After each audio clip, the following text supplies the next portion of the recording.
Hi everyone! Maligayang pagdating sa aking YouTube channel. Kung hindi niyo pa ako kilala, ako si Bea at ngayon pag-uusapan natin ang episode 1 ng Replacing Chef Chico. Noong ika-24 ng Abril, pinanood namin ng sinigang ang unang episode ng Replacing Chef Chico. Ang Replacing Chef Chico ay isang programa sa telebisyon na may temang umiikot sa kusina, relasyon, at suliraning personal ng mga nasa kusina at ang mga bisita ng kainan. Ang mga pangunahing tauhan ay sina Chico, na ginagampanan ng artistang si Sam Milby, Raymond, na si Piolo Pascual, at Ella, na si Alessandra De Rossi. Maganda ang pagkakaarte ng bawat isa at ang ganda ng pagkakasulat ng mga linya. May mga eksena na napapatawa ako, pero may mga eksena na napapakringe din ako. Subalit, hindi ito pilit.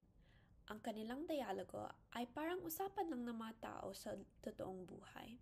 Dahil dito, madalang intindihin ang mga damdamin at gustong sabihin ng mga tauhan. Nakakatuwa din na may mga bagong salita din akong natutunan habang pinapanood ko ang mga pangyayari sa bawat eksena. Isa sa mga bahaging gusto ko ay ang cinematografiya. Nagustuhan ko paano nila ipinapakita ang paghanda at pagluto ng pagkain, pati na rin ang mga tunog sa kusina. Nakadagdag ito sa saya at sa dating na parang tunay na chef ang mga aktor.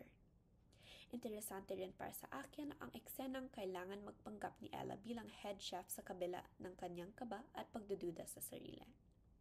Isa sa mga bagay na interesante ako sa eksena na ito ay paano parang lahat ng mga chef ay umasta na parang bago lang sila at hindi pa sila nakakatrabaho kahit matagal na silang magkakasama, lalo na si Ella.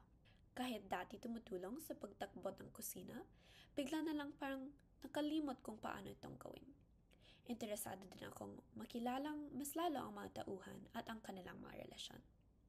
Sa kabuuan, kahit may ilang bahagi na ayaw ko, katulad ng pagiging kabit ni Ella kay Chef Chico, masasabi kong interesado pa din ako sa Replacing Chef Chico at tutuloyan ko ang pagpapanood sa teleserye na ito.